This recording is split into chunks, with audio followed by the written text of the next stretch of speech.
Kayu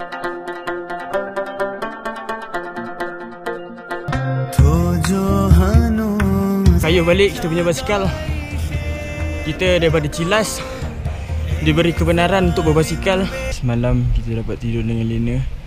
Tak lena juga sebab sejuk, terlampau sejuk. Ada serpian-serpian salji turun malam tadi. Assalamualaikum warahmatullahi wabarakatuh. Bertemu kembali lagi dalam Pakcik React Channel dan juga Arizli. Dan kita kali ini ada seorang lagi yang kita bawakan daripada Malaysia, iaitu ya benar, Ahmad BMI ataupun nama penuhnya Ahmad Isa. Ahmad Isa. Ahmad Isa. Dan apa yang paling menariknya ialah dia berbasikal daripada Malaysia sampai ke Mekah selama berapa hari tu? 15 bulan. 15 bulan. Gila guys, itu ya guys, pakai sepeda itu ke Mekah itu bukan perkara yang biasa ya, itu luar biasa sudah guys. Betul. Wah, mantap guys. Gila. Wah. So gimana nih Baci? Okey, apa yang kita ingin tahu, macam mana kita panggil apa di sini? Angah ataupun okey. Boleh juga panggil Angah, boleh panggil Ahmad pun boleh. Okey, kita panggil Angah, lagi selesa di sini. Okey. Macam mana Angah boleh terfikir idea untuk menggunakan basikal ke Mekah tu? Okey. Sini sebenarnya nak bahasakan aku ke saya ni? Gunakan aja. Kalau gue aja. Aku rasa saya pun juga boleh. Okey. Aku sebenarnya ni aku adalah travelers lah, dan aku adalah hikers dulu, sama juga dengan Pakcik Is dulu. Sama-sama pergi ke Semeru. Betul. Yes. Ini temannya ya. Ya, ini jejak kasih ni dipanggil. Betul. Wah. Ini keren. Okey, dan sebelum ni travel hanya panjat gunung, and then aku ada jumpa dengan seorang Mak Saleh ni waktu aku jadi arkitek ni. Mak Saleh ni dia travel dengan basikal tau. Masa tu ada banyak beg dekat basikal Mak Saleh ni, dan aku tanya dia jual apa kan, banyak-banyak barang kat dalam beg ni. Dan dia kata dia bukan jual barang apa pun, dia travel daripada England sampai ke Malaysia. Masa tu dah 2 tahun dia travel dengan basikal. Wow. Dan masa tu aku cakap, dia ni mesti anak orang kaya ni kan, duit mesti banyak gila ni. Okay? Dan masa tu aku tanya, mana dia dapat duit untuk travel ni? Dia kata dia tak ada duit pun. Waktu dia travel 2 tahun ni, dia kata waktu dia nak makan, waktu dia nak tidur, dia macam seolah-olah macam ada satu kuasa yang bantu dia ni waktu dia travel. Dan masa tu aku tak tahu apa agama dia, okay? Tapi apa yang aku tahu adalah tu kuasa Allah lah tu kan, yang bantu dia tu kan, satu kuasa tu. Dan masa tu aku tanya dia, are you happy by doing this? Dan dia kata yes, dia happy. Dan dia kata lagi happy daripada waktu dia kerja dulu. Wow. Wah, luar biasa guys. Dan masa tu lanjut. Dan masa tu aku cakap, okay, aku nak rasa apa yang dia rasa. Sebab aku ni kerja ni, aku punya tawakal ni lagi rendah daripada Mak Saleh tu. Okay? Sebab aku cakap, aku ni bulan-bulan tunggu gaji. Bila gaji, itulah rezeki aku. Tapi Mak Saleh ni, dia punya rezeki, konsep rezeki dia berbeza dengan aku lah. Okay, of course dia kata rezeki dia tu datang daripada mana saja yang dia pergi, kat situ dia ada rezeki. So konsep tu aku jadi pelik lah kan. Mak Saleh ni dia punya tawakal dia lagi tinggi daripada aku yang Islam ni. Wow. Okay. Dan masa tu pun aku cakap, guys, kalau kamu ingin tahu ya, Mak Saleh itu ya, Mat Saleh itu bule ya guys. Dipanggil sebagai bule itu. Bule. Oh, bule. Bule. Ya, benar. Okay. Oh, okay. Ya. Bule itu dalam bahasa Indonesia ya guys. Betul. So enggak apa-apa, kita teruskan ya. Okay. So, masa tu aku pun cuba lah. Sebab kan aku ni memang pernah berbasikal lah. Tapi berbasikal daripada point A ke point B. Bukanlah aku ni minat gila dengan basikal pun. Cuma waktu zaman sekolah dulu, aku tak dibenarkan untuk ambil lesen motor oleh family aku, disebabkan ada pakcik aku pernah accident motor. So family aku ni agak trauma lah kalau aku nak pergi ambil lesen motor ni. So nak belikan kereta pun agak mahal. So apa pilihan yang aku ada adalah basikal untuk pergi sekolah pada waktu tu. Okay, itu yang pertama. And then waktu zaman universiti, Gila, guys.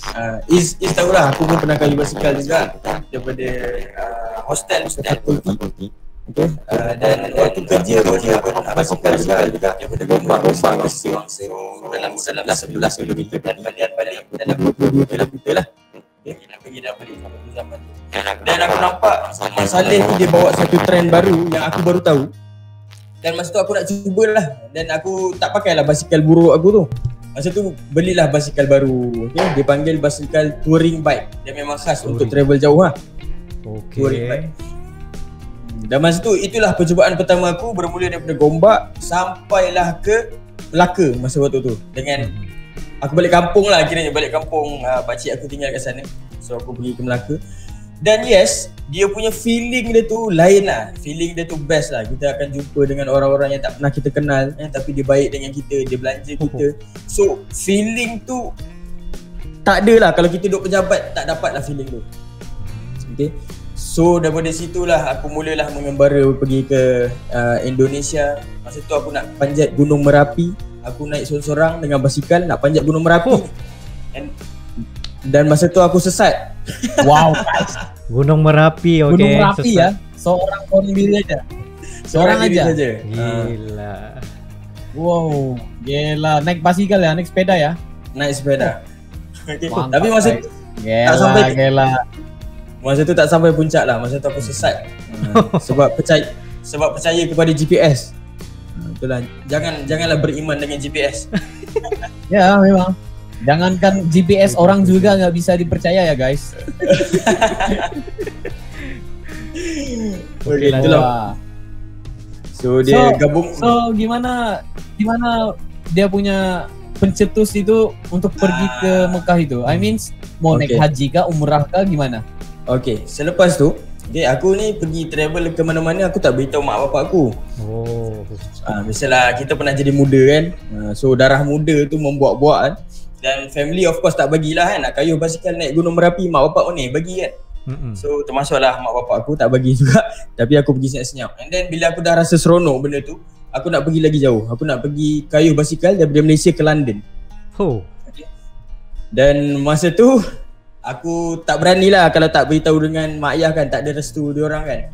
So masa tu aku buatlah proposal, aku beritahu dengan mak ayah aku, boleh tak kalau Angah nak pergi kayuh basikal daripada Malaysia ke London seorang-seorang. Okay, macam biasalah mak ayah yang normal ni bukan kaleng-kaleng guys. Okay, mak ayah yang normal dia takkan benarkan lah kan. Kecuali mak ayah tu gila, dia benarkan lah. Mak ayah traveller, baru benarkan. Jadi memang enggak dibenarkan lah ya. Okay, dia macam ni. Waktu aku nak pergi ke London tu memang tak bagilah. Dia tak cakap no, tapi dia punya body language. Mak ayah aku punya body language, dia seolah-olah macam tak bagi. Dan aku kembali kepada aku punya pekerjaan lah sebagai seorang arkitek kan. Dan sampailah satu hari tu, mak aku ni dia minta aku punya pasport untuk nak bawa pergi umrah. Masa tu mak aku ajak pergi umrah lah. Dia kata nak pasport sebab nak buatkan visa umrah. Dan pada waktu tu aku bagilah. Dan mak aku terkejut sebab dia tengok pasport adik-beradik aku semua cantik. Aku punya pasport je lunyai. dah buruk lah maksudnya pasport aku tu. Banyak job. Udah Yes. tahu miss.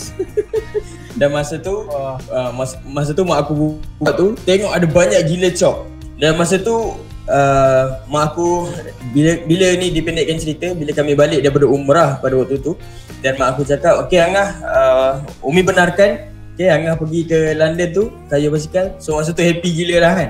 Dan tapi dengan satu syarat, mak aku cakap. Agak-agak syarat dia apa? Korang rasa lah. Tahu. Bawa seseorang ya gitu. Betul. Bawa seseorang sekali, jangan bawa solo. istri. Jangan solo. Jangan solo seorang enggak bisa. Ya, lebih tepat lagi kahwin dulu. Wow. Wah, Betul. itu sebenarnya surprise. Dan masa tu Jadi kau itu terus kawin lah ya selepas itu. masa tu saya cakap dengan mak aku, Umi tolong carikanlah calon sebab Angah tak ada calon. Sebelum ni pun pergi solo, pergi merayap pun sorang-sorang kan. Tapi kalau itulah syarat dia untuk mendapatkan restu, aku rela. Macam tu je. Wah, gitu. Mantap, guys. Okey, lepas tu ada satu lagi. soalan. Macam mana daripada travelling pergi London berubah kepada Mekah? Okay. So macam tu lah. Ada beberapa siri calon yang dicalonkan oleh mak aku dengan ayah aku. Okay. Sebelum sampai ke isteri aku yang sekarang lah. Okay. Beratur, guys, beratur. Mantap. Okey, teruskan. Ramai pilihannya. Yes, banyak pilihan masa tu. Kita tak tahu nak pilih yang mana satu. Sampailah ada dekat seorang ustazah ni. Mak aku carikan seorang ustazah. Dan masa tu aku bagilah syarat. Aku pun ada syarat juga untuk ustazah ni. Aku tunjuk video-video aku travel solo tu semua. Dan aku cakap selepas berkahwin aku nak pergi travel berbasikal sampai ke Mekah. Aku cakap dengan dia, dalam fikiran aku pada waktu tu confirm dia reject aku. Kan? Wow. Tapi apa yang berlaku? Dia kata nak ikut. Wow. Wah. Di situlah cabarannya bermula. Ya, benar. So, Mantap lah. bila dia kata nak ikut, aku cakap, Umi proceed, kahwin terus. Wah, proceed. Terus proceed. So, kamu itu berkenalan dengan istrinya nggak lama lah. Selepas daripada perkawinan itu baru berkenalan yang secara seriusan lagi. Yes, betul. Dalam masa 3 bulan terus berkahwin. Okay, 3 bulan terus berkahwin dan waktu kahwin tu masa itulah baru isteri saya, nama dia Adilah. Dia ni tak pernah pergi luar negara lagi. Apatah lagi menjejakkan kaki ke Mekah dengan Madinah. So dia lah yang memberikan idea. Dia kata, abang, sebelum pergi ke London, why not kita singgah dulu Mekah dengan Madinah. Sebab dia tak pernah jejak kaki kat sana. Dia kata ulama-ulama zaman dulu, sebab dia ustazah kan, so dia banyak pengaruh ulama-ulama lah kan. Ulama-ulama para nabi, dia kata sebelum travel ke satu dunia, mereka ni akan pergi ke Mekah Madinah dulu. Okay, berjumpa dengan pencipta, berjumpa dengan junjungan baginda Nabi SAW. Dan barulah pergi travel. Dan masa tu saya cakap okey lah, sebab Mekah dengan Madinah tu on the way pergi ke London. So saya cakap kalau pergi ke Mekah tu, lepas pergi Mekah kita pergi ke London lah pula kan. Betul. Akhirnya beribadah dulu, selepas itu baru liburannya guys. Yes. Itulah tercetusnya idea macam mana nak kayuh basikal ke Mekah. So saya ada pertanyaan juga ya. Dalam kita itu pengen ke Mekah itu ya, berapa negara yang kita perlu berapa banyak negara lintasi gitu? Berapa banyak? Boleh sebutkan, gak semua lah ya, yang paling epic lah ya semua. Sepatutnya dalam 6 negara je boleh sampai dah. Okay? Tapi kami terlalu kaya dengan masa.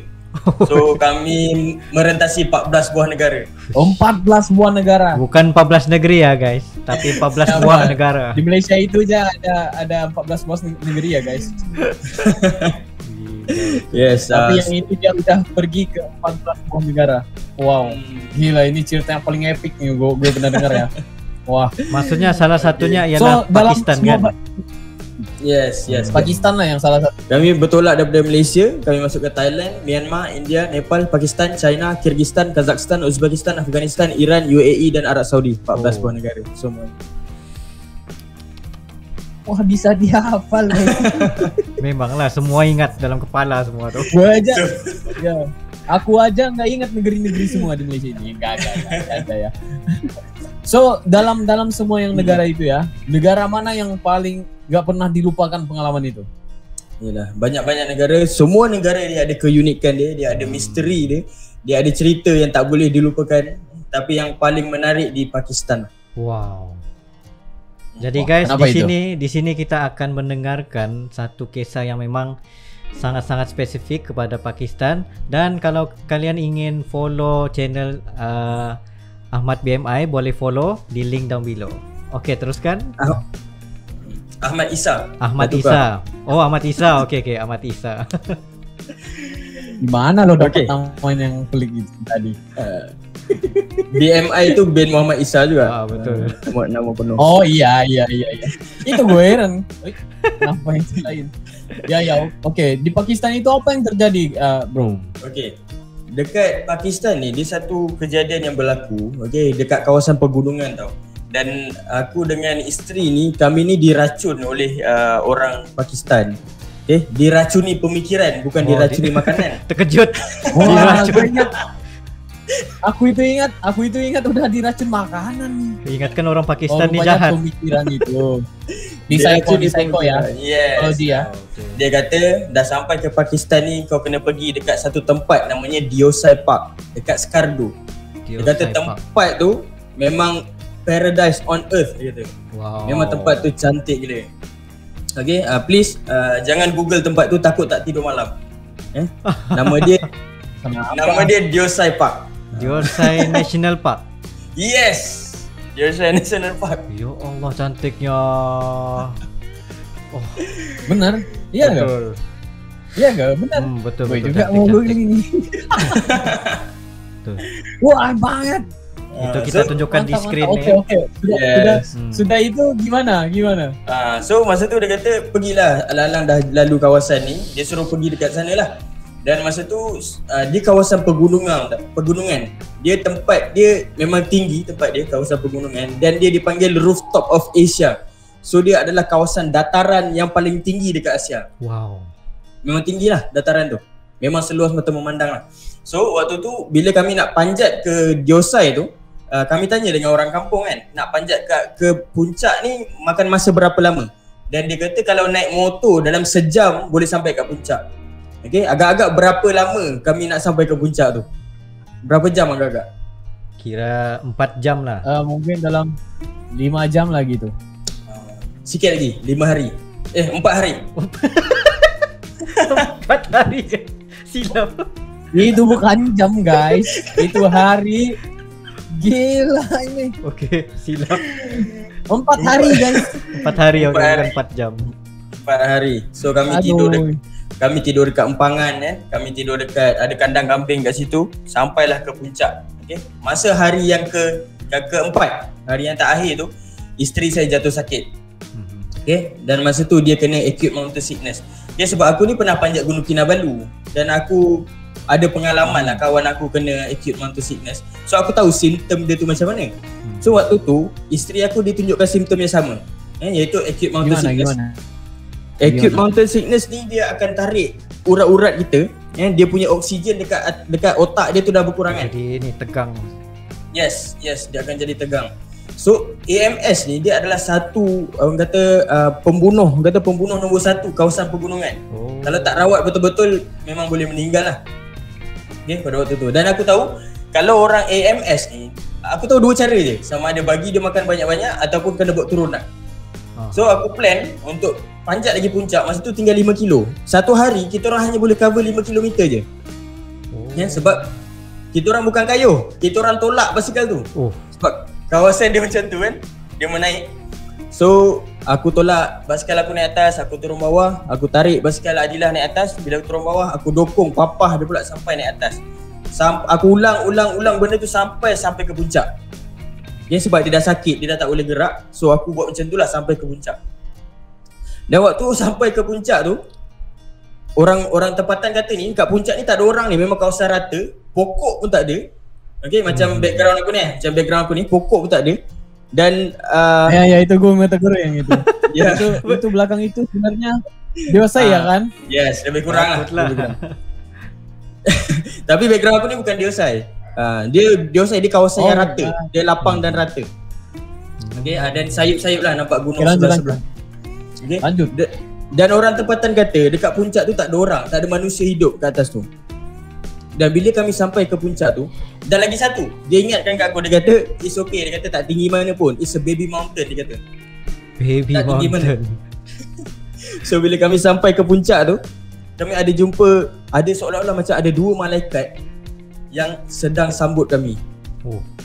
Saya cakap dia malaikat lah, sebab mana ada, dia kata orang tempatan kata kat atas tu mana ada manusia. So dia bukanlah manusia, ada dua lembaga ke apa tak kan. Yang menyerupai manusia. Okay, dan masa tu dia kata welcome to Diosai. Saya dah macam pelik lah, siapa 2 orang mamat ni lelaki ni.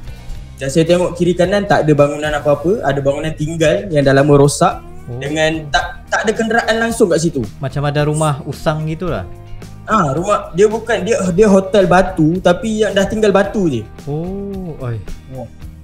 So masa tu saya pelik lah. Dan dia boleh cakap bahasa Inggeris. Mat Pakistan dia boleh cakap bahasa Inggeris out of nowhere. Ya, dia kata welcome to Diosai. Bisa bercakap bahasa Inggris yang memang lancar gitu. Yes. Wow. Dia boleh cakap bahasa Inggeris. Okay. Dan masa tu bila kami sampai dekat atas tu ada satu signboard tau. Okay, dia tulis signboard tu ketinggian puncak ni adalah 12,000 kaki. Masa tu aku macam familiar nombor ni. Rupanya 12,000 kaki ni adalah ketinggian Gunung Kinabalu dekat Malaysia. Ya benar. 12,000 kaki Kan? Gunung Kinabalu. Ya benar. Dia kata itu adalah baby mountain. Kat Malaysia ni aku rasa grandfather mountain lah. Baby mountain. Baby mountain ya. Bagi dia baby mountain lah sebab ada banyak lagi gunung-gunung yang tinggi dekat situ kan. Dan satu benda yang lagi best, kat signboard tu juga dia ada tulis beware of brown bear. So dekat puncak tu sebenarnya adalah tempat beruang. Bukan tempat manusia. Tempat beruang. Ya benar. So ini aneh ya. Bila sampai di atas itu udah diberitahu ya nggak ada manusia. Selepas itu mereka jumpa signboard yang di sana ada beruang ya. Beruang coklat. Ya, beruang coklat ya. Beruang tu tidak ni lah mengganggu ke apa? Ya benar. Ada enggak? Lu ada jumpa enggak? Masa tu kami tak jumpa lah. Kami tak jumpa dengan beruang tu lah. Tapi kalau Google tulis Diosai Peak, dia akan banyak keluar gambar beruang. Peak. Oh, okey. So keadaan di atas itu bila berjumpa dengan dua orang tersebut, apa kejadiannya? Okey, masa tu dia tanya kami daripada mana nak pergi ke mana kan. Dan kami cakap kami memang daripada Malaysia, kami nak pergi kayu basikal ke Mekah. So kami waktu tu kaya dengan masa. So kami ada banyak masa pada waktu tu dan kami ikutlah jalan kat sini untuk nak daripada Skardu tu nak pergi ke Astor, nama satu tempat tu lah. Dan masa tu dia kata malam ni nak tidur kat mana? Saya cakap lah dekat ada bangunan tinggal tu, ingat nak tidur kat situ lah. Tapi dia kata jangan, kat situ malam akan sejuk gila. Sebab gunung-gunung dekat sebelah-sebelah ni semua dah turun salji. Kira-kira berapa Celsius sih guys di situ? Malam boleh cecah kosong. Wow. Sejuk guys. Dingin itu.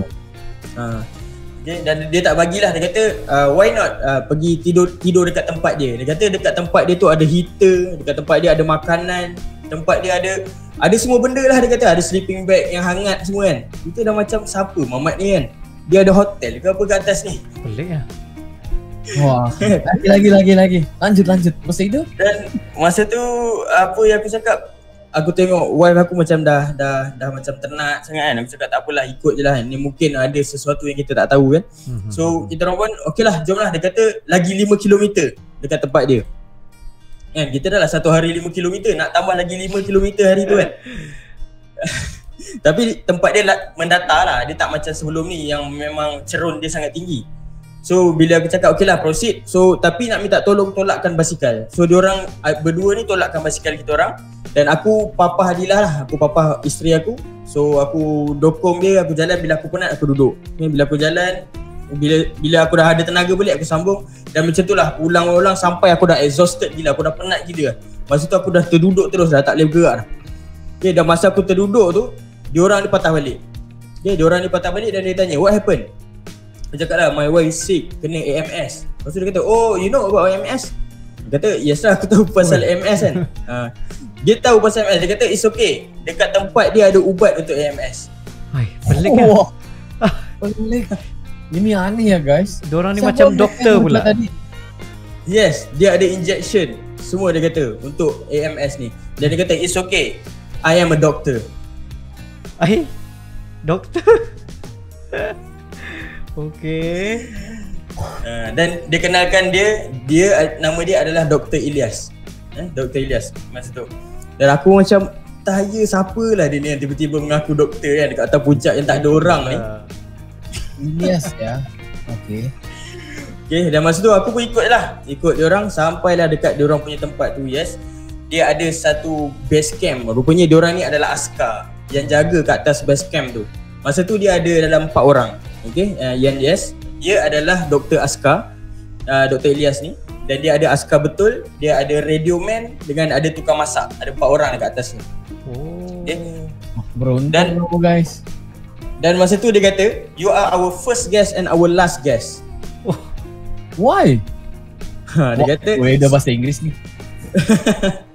dia kata selama dia duduk kat puncak tu, dia tak pernah bawa orang datang ke tempat dia tu. Sebab tempat dia tu dengan waktu dia orang jumpa kami tu jauh dia 5 km.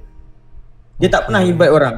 Okay, dan dia kata kenapa last guest? Sebab lagi 2 hari dia orang dah nak turun dah. Oh patutlah. Dia orang dah nak turun, dah nak tutup dah base camp tu. 6 bulan selepas habis salji ni baru dia orang naik balik.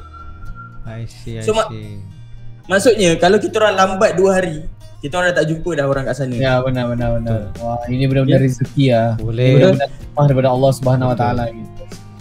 Dan masa tu aku tanya pada diorang ni, apa yang dia buat waktu jumpa, kenapa dia berjalan daripada tempat dia tu sampai jumpa kat aku ni, kat tempat kita orang ni. Okay, dan masa tu dia kata waktu tu dia boring, tak tahu nak buat apa, dia jalan-jalan. Boring 5 kilometer ya guys. 5 km boring jalan-jalan. Gila 5 kilometer bosan jalan-jalan ya.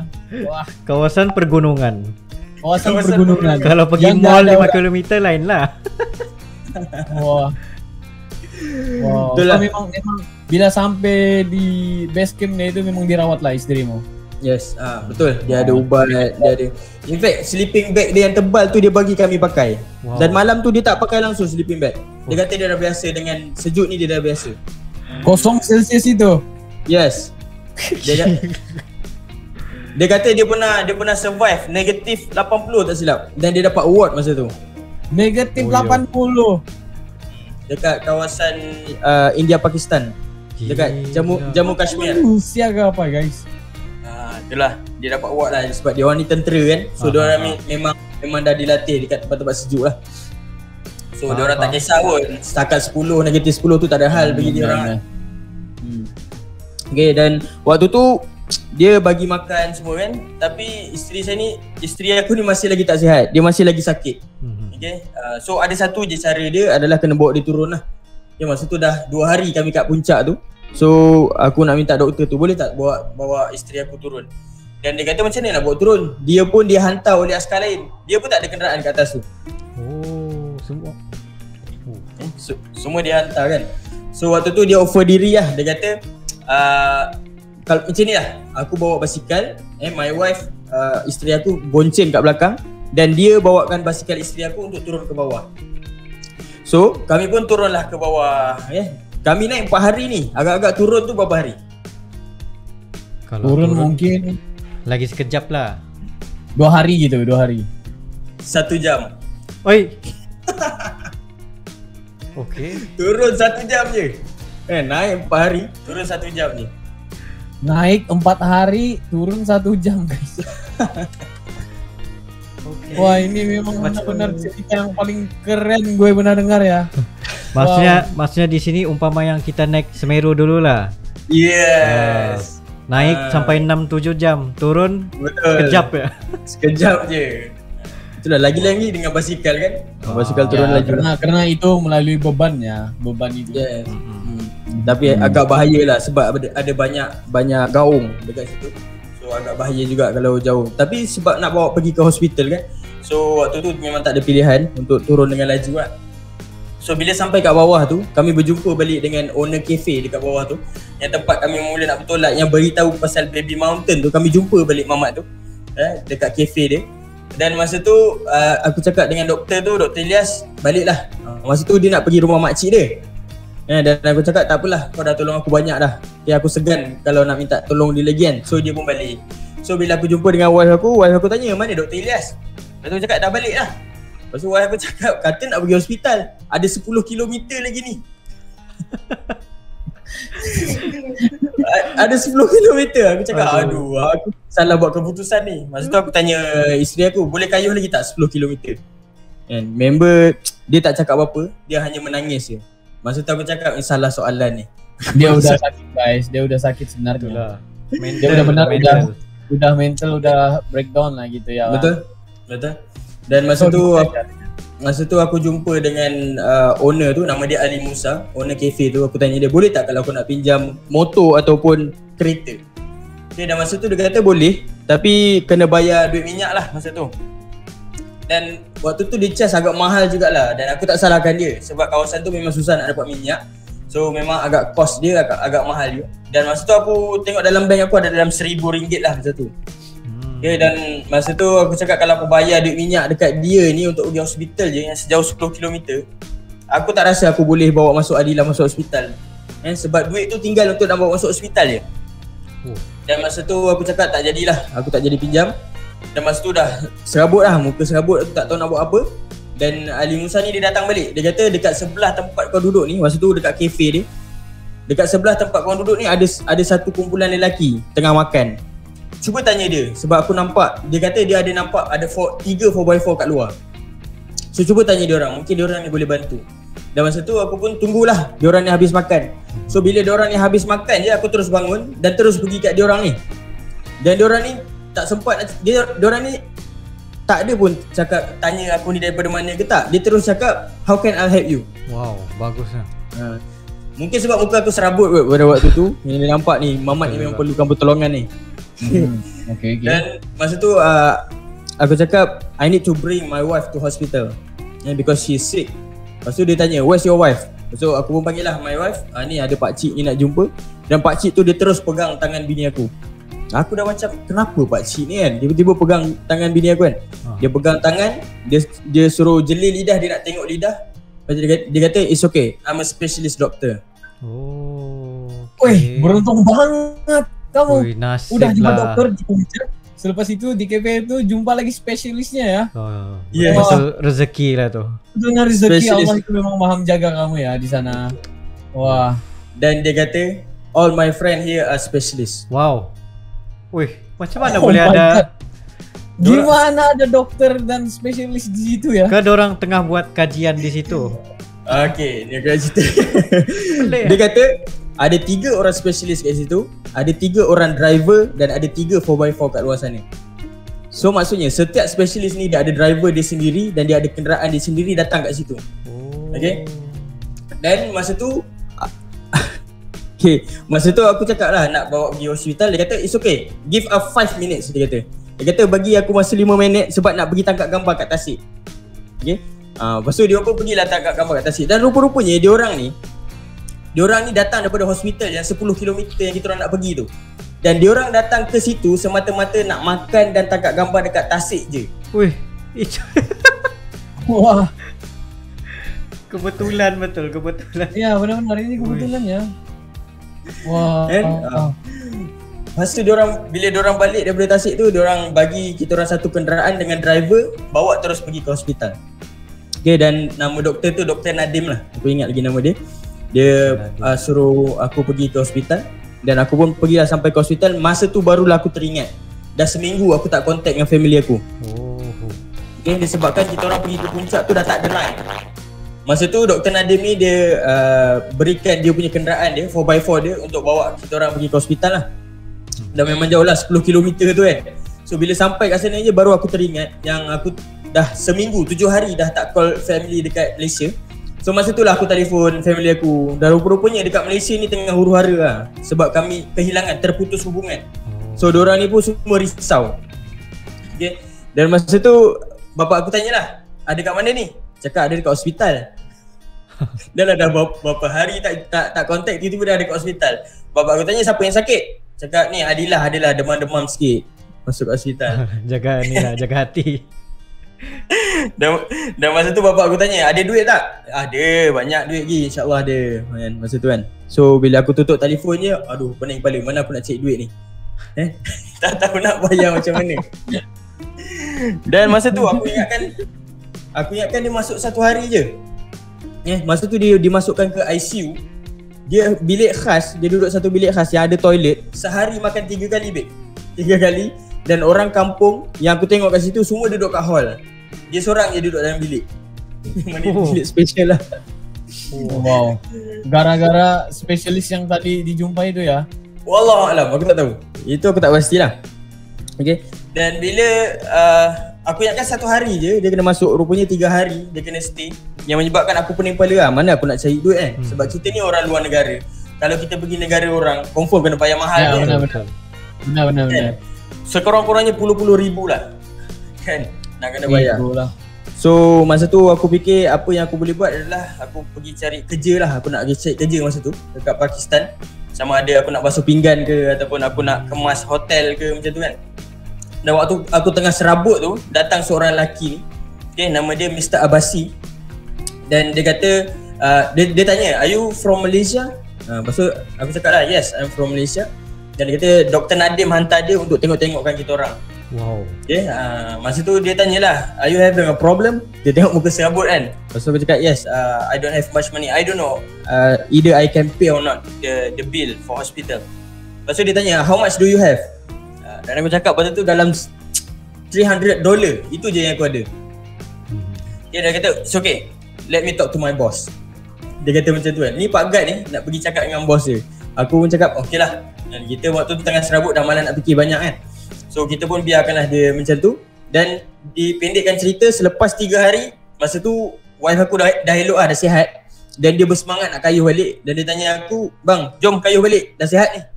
Dah hari yang ketiga kan. Enak-enak aja, nggak tahu apa ya berlaku. Lakinya Tak tahu tengah apa yang berlaku. tengah serabut. Enak-enak aja semua. Terus ingin dikayuh ya terus sepedanya. Wah. Aduh. Yelah sebab aku AJK kewangan kan. Selama 3 hari aku dia dekat situ, dia tak pernah dia tak tahu pun apa yang aku fikir sebenarnya pada waktu. Ya benar. Karena dia itu semua all is okay, all is well. All is well. So gimana cara kamu membayar semua itu? Masa tu sejuk tau dekat situ. Tapi masa tu aku berpeluh tau. Sebab tak tahu nak bayar macam ni. Ni nak check out dah ni kan. Hari yang ketiga tak cari kerja lagi. Dah hari ketiga ni tak cari. Dan waktu kita orang packing nak check out tu, ada beberapa orang yang datang bilik kita orang dan dia tanya, are you from Malaysia cycling to Mekah? Dan aku cakap yes. Dan dia orang kenalkan diri, dia orang ni adalah salah seorang dia adalah manager hospital. Pengarah hospital. Nama dia Dr. Syafi'i.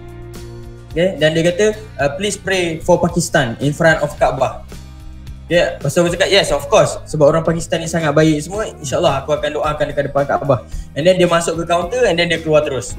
And then kita orang bila dah habis packing semua, kita orang buat berani lah kan, pergi ke kaunter kan. Padahal masa tu menggigil babe, nak bayar macam mana ni. Okay. Dan pergi kat kaunter masa tu, jumpa pegawai dia. Kita orang cakap kita nak check out. Dia orang ni terkejut. Dia kata no, tak boleh check out, kena stay lagi 2 hari. Pasal aku macam kenapa pula kan. Udah lagi. Aduh. Enggak dibayar. Aduh sakitnya. Aduh, memang dia kata dah lah kena stay 3 hari ni pun belum tentu aku boleh bayar. Ya udah pening ya, udah pusing ya gimana mau bayar hospital itu ya, rumah sakit itu ya. Aduh. Tiba-tiba disuruh stay in berapa lagi, 2 hari ya? 2 hari lagi. Gila ini guys. So gimana? Saya cakap isteri saya ni dah sihat. Kan kenapa kena dia duduk lagi 2 hari? Dia kata sekarang ni adalah 10 Muharram. Dia tarikh masa tu adalah 10 Muharram. Dan waktu ni ada satu perayaan yang sangat bahaya untuk turis dekat kawasan tu. Okay. So dia kata kena stay kat sini, tak boleh keluar daripada kawasan ni. Masa tu aku cakap no, aku kena keluar juga. Nak tak nak aku kena keluar juga. Gak ada duit udah ini. Tak ada uangnya, kosong. Okay, masa tu aku cakap where's my bill? Lepas dia kata okay macam ni. Kalau nak keluar juga daripada hospital ni, okay, janji dengan saya, dia kata jangan keluar daripada kawasan Skardu ni. Boleh keluar daripada hospital tapi jangan keluar daripada kawasan Skardu ni. Masa tu aku cakap kawasan Skardu. So masa tu aku cakap yes, aku tak akan keluar daripada sini, tapi sekurang-kurangnya aku keluar daripada hospital ni. Okay. Dan masa tu dia kata okay, fine. Okay, boleh keluar. Dan masa tu aku minta bill. Where's my bill? Lepas tu dia tanya aku balik, what bill? Dia tanya aku balik, what bill? Aku tanya aku kata, ni my wife dah masuk 3 hari ni, bill hospital lah, bill bilik kan. Lepas tu dia kata you have no bill. Dia kata Pakistan government already paid for you. Pakistan government. Wow. Jadi udah gratis gitu, setuju nggak? Dan masa tu aku fikir menyesal aku tak ambil lagi 2 hari. Benar. Udah gratis percuma gitu. Wah, maknanya government Pakistan itu sudah tahu kan. Yes. Okay. Aku agak lah Mr. Abasi yang guard ni tadi, dia beritahu kat Dr. Syafi'i, pengarah dia ni. Dan pengarah dia ni yang suruh wave kan pada waktu tu. Dan masa tu macam batu yang besar atas kepala aku ni hilang macam tu je. Oh. Wah. Yalah bebadan tu. Oh, dahsyat. Hilang. Lega. Okay, dan rupa-rupanya yang diletakkan syarat 2 hari tu, kan, sebenarnya Allah nak susunkan ada benda yang lagi best. Yang lebih mistik. Wow. Okay. So waktu tu kami pun kita orang pun keluar lah daripada hospital tu. Waktu tu kita dah cakap terima kasih, semua dah menangis semua. Dan kami pun check out lah.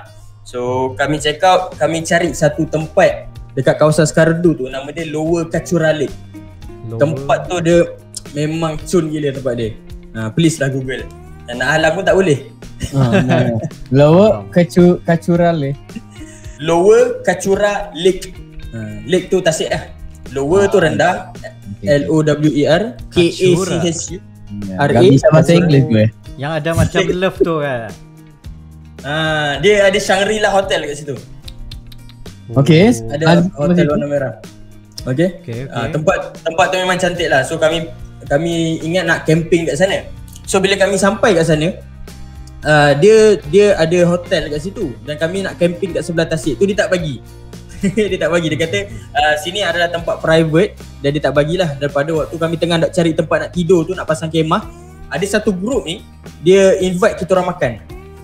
Invite makan malam lah. Dan kita orang kata okey lah, boleh lah kita makan malam sekali dengan diorang. Dan diorang ni semua InsyaAllah gitu. Ya, dia ajak macam tu lah. Oh benar. Okay.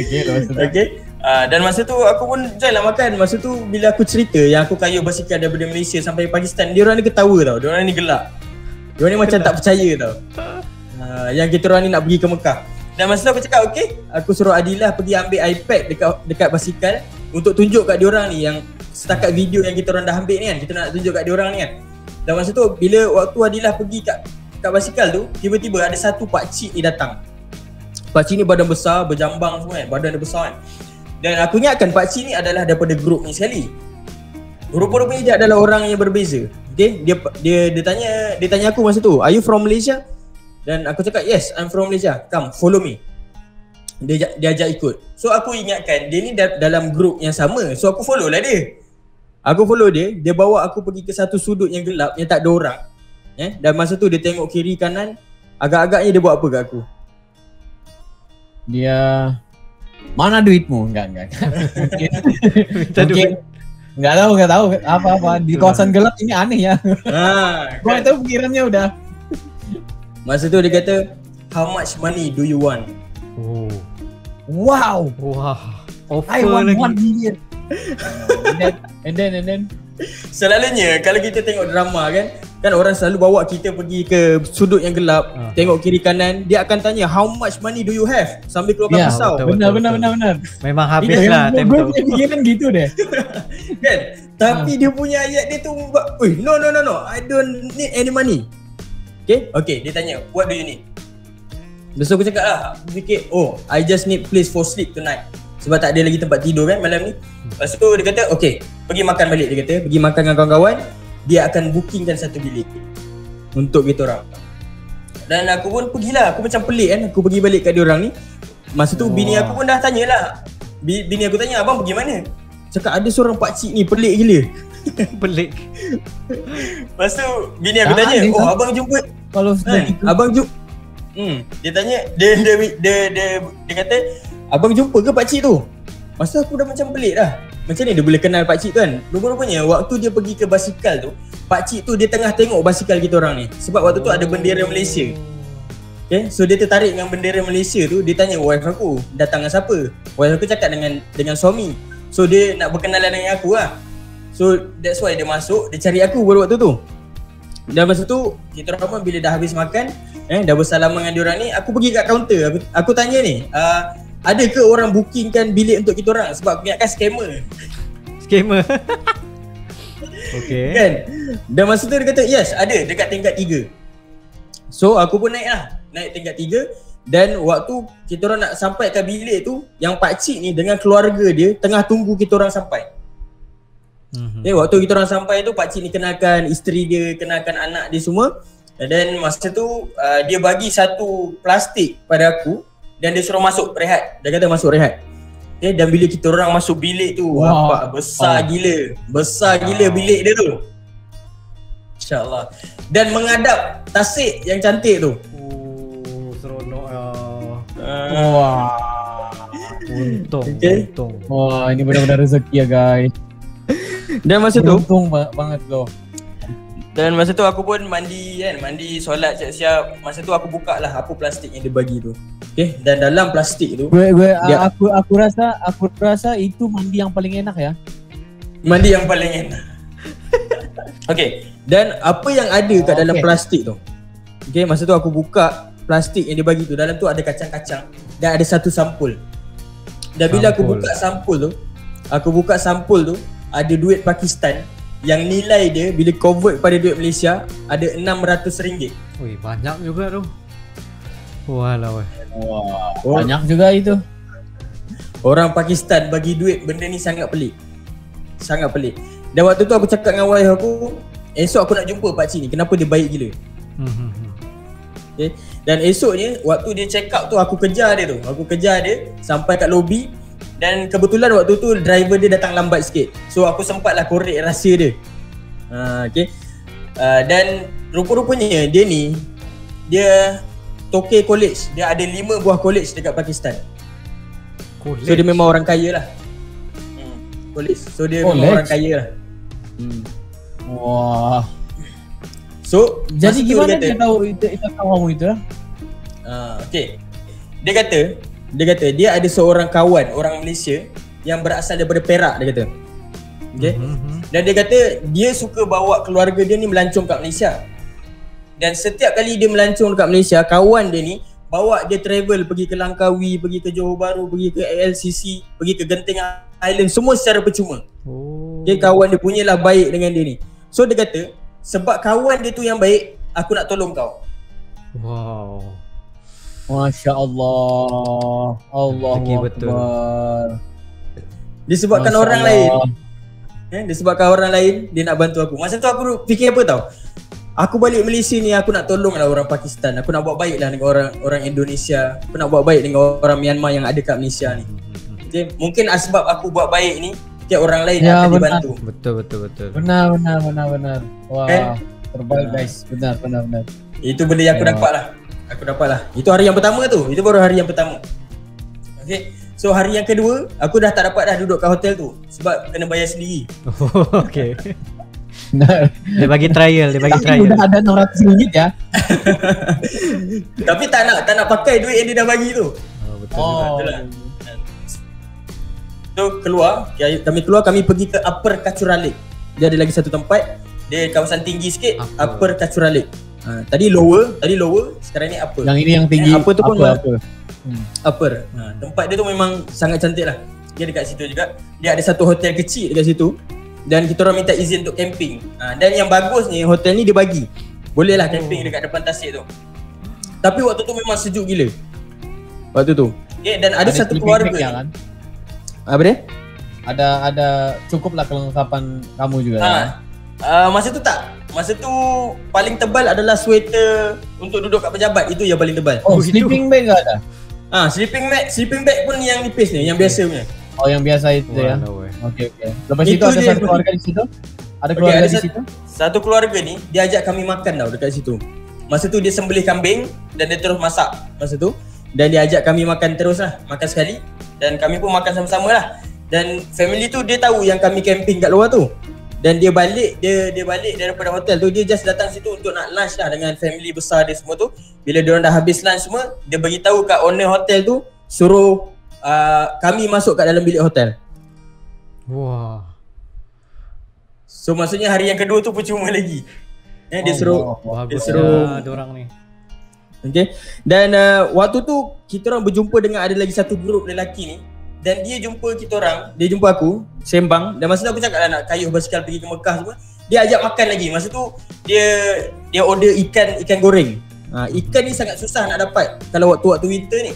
So ikan tu memang mahal gila. Aku nak beli seko pun tak mampu. Tapi diorang ni $1 ikan diorang beli. Kaya juga. Rupa-rupanya dia orang ni ada seorang tu nama dia Syahrukh. Dia tak ada Khan, dia Syahrukh je. Syahrukh aja lah ya. Okay, dan dia ni adalah toke taya. Ada kawan dia tu toke bandel dan sebagainya lah. Dia orang ni orang-orang kaya lah. Walaupun sama bayar lebih kurang macam aku, tapi dia orang ni kaya lah. Okay. Kamu ini sebenarnya beruntung ya. Kebanyakan yang kamu jumpa ini kebanyakannya orang-orang yang ada uang ya. Nanti aku cerita itu yang jeng-jeng tu. Nanti aku cerita dekat akhir dia tu. Okay. Lepas itu? Okay, dan masa tu bila dia ajak makan, aku cakap dah kenyang ni. Tapi dia ajak juga makan, masa tu aku pun layan lah, makan lah sikit-sikit kan. Masa tu wife aku tak join, dia duduk kat dalam bilik sebab dia segan semua orang lelaki kan. Dan aku pun hantarlah ikan ni dekat dia. Dan bila dah habis makan ni, dia Syahrukh ni dia bagi aku satu sampul. Okay, dia bagi aku satu sampul. Dan masa tu kita orang pun bersalam semua dan dia orang pun balik dan aku buka sampul tu. Dalam sampul tu ada duit yang sama juga macam semalam, ada RM600. Lagi sekali guys. Ui. Yang dia kutip daripada kawan-kawan dia kata this is from us. Dia kata please pray for Pakistan in front of Kaabah. Ayat yang sama dia kata. Okay. Dan aku nampak orang Pakistan ni dia sangat patriotik, dia sangat sayangkan negara dia. 2 hari udah 1,200 ya. Yes, ada sebab kenapa aku dapat 1,200 tu. Sebab pada waktu aku kat Diosai tu, aku duk fikir macam mana aku nak cari duit untuk aku nak beli full gear, winter gear. Maksudnya daripada snow cap, baju sejuk sampai ke boot semua kan. Dan RM1,200 tu ngam-ngam untuk semua yang kami beli sekali dengan sleeping bag yang tebal untuk winter. Cukup. Dengan kamu berdua lah ya kan? Yes, kita orang berdua. Cukup 1,200 tu. Ya Allah bagi kita, Allah bagi kita. Bila kita ingin bersepeda ini. Memang. Tapi takut gue pengalaman kita enggak sama seperti dia ya, seperti Angah ya. Siap-siap mati di situ. Okay. Ada sebab kenapa benda ni berlaku. Okay, mula aku ingatkan ini adalah doa seorang musafir. Okay, sebab kita tahu dalam Islam ada kata kalau kita bermusafir ni doa kita mudah makbul. Masa tu aku dah ingat ini adalah doa seorang musafir. Tapi sampailah pada satu hari tu mak aku telefon mak aku. Okay. Dan masa tu mak aku tanya, Angah, apa hikmah terbesar yang Angah dapat dekat Pakistan? Ya, sebab nama pengembaraan kami kan kembara memburu hikmah. So mak aku nak tahu apa hikmah dekat Pakistan ni. Masa tu aku cakap lah best me. Masa Adilah tengah sakit tu, kita orang jumpa doktor dekat puncak kan. Lepas tu dia bawa turun dan kita jumpa lagi spesialis. Ya, kamu ceritain yang semua yang tadi lah ya. Yang tadi. Pergi ke hospital percuma 3 hari. Lepas tu hari yang pertama dapat 600, hari yang kedua dapat 600, total 1,200, dah boleh beli semua winter gear. Lepas tu Umi masa tu aku buka loudspeaker lah bagi wife aku dengar. Dan mak aku cakap, Angah nak tahu satu cerita tak? Dan masa tu aku kata, yes, cerita apa? Waktu Angah dengan Adilah hilang dulu dekat Pakistan tu, ada satu kejadian yang berlaku dekat Malaysia. Okay. Dan masa tu aku cakap, ada kejadian apa tu? Ada seorang pelajar Indonesia yang belajar dekat UIA, masa tu accident dekat Gombak. Dia belajar kat UIA. Mak aku ni duduk dekat kawasan Gombak. Okay? Dan mak aku ni dia ada kelas mengaji dan salah seorang guru dia adalah orang Indonesia tu lah. Okay, nama dia Ustaz Ma'ruf kalau tak silap. Okay? Dan Ustaz ni dia accident motor. Dia terlanggar dengan wire dekat highway, masa tu terjerut dekat leher dia ni. Allah. Okay? Akbar. Yang menyebabkan terbuka leher dia ni. Okay? Dan dia dimasukkan ke hospital Selayang. Tapi sebelum dia dimasukkan ke ICU, pada hari ataupun waktu yang sama masa Adilah masuk ke ICU, dia ni tak boleh masuk ke ICU.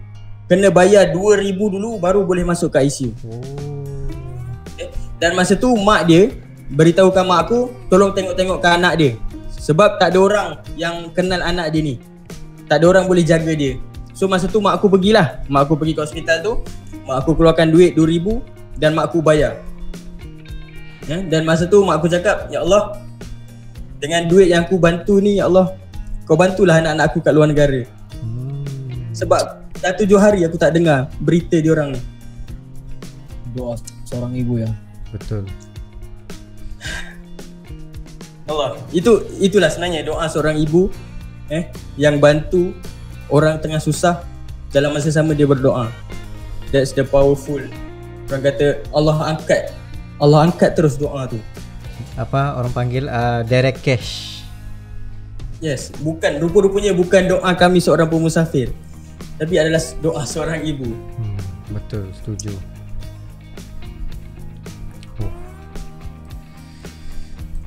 Sampai terdiam bila dengar semua cerita daripada Angah ni tadi. Lagi-lagi berada di Pakistan tu memang banyak pengajaran yang kita dapat perolehi sebenarnya. Subhanallah. Allahu Akbar. Betul. Tapi itulah yang mengkagumkan lagi bila tengok kepada sifat-sifat orang luar negara. Sebab kita ni kan biasa dengan hidup dengan kawasan kita sendiri.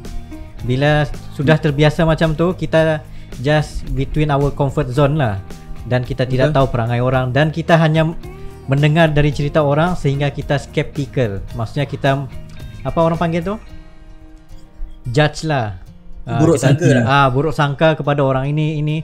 Tapi bila kita sendiri yang mengalami itu, baru kita tahu siapa mereka sebenarnya. Itulah kehebatannya kalau kita travel pergi luar negara ni. Ya, dan juga yang paling terkesan kepada aku itu adalah bila kita menyerahkan diri kita kepada Allah dan kita faham yang semuanya akan baik-baik aja, itu pasti Allah akan makbulkan. Dan juga jangan pernah kita, kata orang, tidak semestinya kita ingat kita ini berdoa sendiri Allah akan makbulkan, tetapi doa orang lain itu juga penting untuk kita ya. Betul.